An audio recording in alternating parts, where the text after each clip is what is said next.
Well, hi, guys. Next exciting episode from GMP Old Marine shop. This is my 1958 Johnson. I rebuilt back in the 90s along with three others. You've seen it before. Anybody who's followed me a couple years ago, I did a showcase on it outside. Right now it's 20 degrees out and there's snow on the ground, so I'm inside. And I'm just going to give you a little rundown on what I'm going to do to this motor. This is a catch-up bucket list items to do now that I should have done years ago when I did these restorations, but there's a number of things I have to do to this. Nothing really major on this one, just little nickel and dime things. The first thing, I was very, very lucky to come across a box in my garage with parts and ID tags, serial number tags, about 10 of them. And I just happened to find that box. And the last tag I went through, I found in this box mixed with bolts and nuts and all kinds of other stuff was the ID tag for this motor that matches the block number. I was shocked. So I'm going to put this on with the two little drive rivets because there's been no tag on here since I painted that piece back in the 90s. So that's the first item. The second item is it's got a frozen transom bracket clamp on this side. I thought I freed it up a couple years ago when I did the video showing this motor. So I don't know, I got to look into that.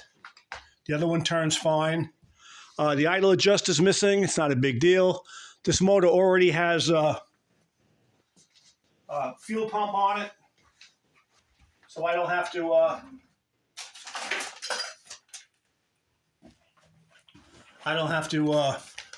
run it with a pressure tank. But what I did back then, I actually painted a bypass cover so I could always take the fuel pump one off and run it back on a pressure tank. I have the cover. Another thing is I got to get the proper decals for this front plate, which I repainted. This particular one here is off a nice, clean motor that I had on, kind of just borrowed it for now until I get this decals for the other one. And that's another item. Also, the three nuts I didn't put on the front holding the power head to the mix section, that I have to do. I got to remove the lower covers. It has no cotter pin holding the bullet on, holding the propeller on. That's not a big deal. None of the items are really. That's why I'm just going to get them done. Part two will be that. Right now I'm just showing you what I have to do. I put a rubber on top of the cover here, so when it's open, it doesn't scratch the paint. Also tape on the latches on the side. Just little things, I have to paint the glass bowl strainer's not painted. It's got new plugs in it. 30-year-old spark plugs, brand new NGKs. And this is the fuel pump I installed. Let me see if it's in frame. A little dark. So again, I could always switch it back to this and just change the hoses. And I have the little air inlet on the intake manifold blocked off, so it could be reversed. Another thing too is, for some reason, I painted an extension piece that if somebody, maybe I was thinking if I ever sold the motor, if somebody wanted a long shaft, they'd have the painted piece. So I have that too. And I used Del Star acrylic enamel on this motor, both colors, red and white. I still have, and I just checked it out. I just opened it up and mixed it. It looks like it's still sprayable. Del Star, PPG Del Star DAR 8378, white. And And that was matched for me bringing a piece into the auto body supply house, and we looked it up in a sample book. And I use an old Biggs 29 spray gun. But just nothing comes out as nice. I mean, the gloss, it's like almost like it has clear on it. Whereas that's the only way you're really going to get a good paint job is to use a spray gun and quality paint. I think I even have a quart of blue and polychromatic and the Commodore blue in my garage too. Whether it's still good, I don't know. I'll have to inspect it. But we'll see. I also changed the location of the spark plug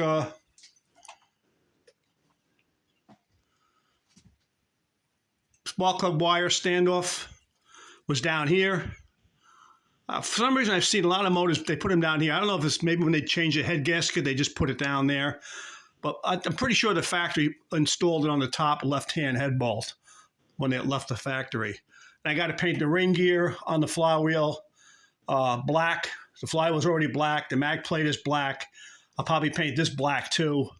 And clean the points just like I did on the 5818. You've seen in the last two videos, people that follow me. And we'll get the magneto all up to date. The rubber is pliable still on these straps. For some reason, the Johnson straps, I have a whole bunch of them on all the motors I've ever worked on. I never broke one yet. They're just pliable. I don't know why they don't break and the Evinrudes do. It's almost just they use a different rubber mix. But it's got a nice badge on it. Pretty motors. They were just really pretty motors back in those days. They had style. Like the cars pretty much, you know. They really look very close to the cars.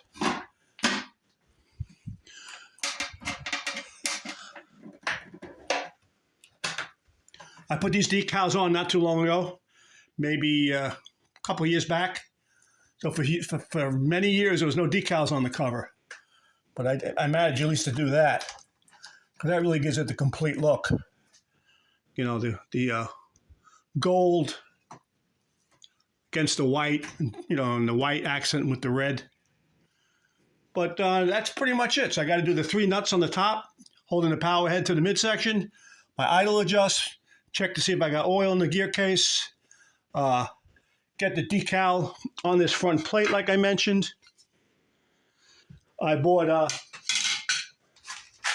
box of stainless steel 5/16 24 nuts because I'm always searching for those stupid nuts.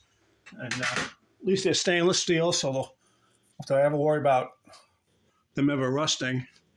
And clean the points, like I said, get the magneto up and back looking nice, detail it.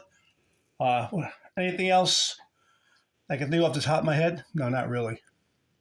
But she's a pretty motor. I mean, 58 was a really nice year for Johnson and Evinrude. They were the styling was just through the roof. And they ran great too. You know, you get one that runs really good. They last forever and ever. I have at least probably 20 of these motors in my ward. You know, of course not like this, but you know, most of them are runners. And if anybody's interested in one, let me know. You could email me through my email address through my homepage on YouTube, and let me know if you're in the New York area. You know, I'll be happy to sell you some. And I don't. At this stage of the game, I'll give you a good deal if you're really interested.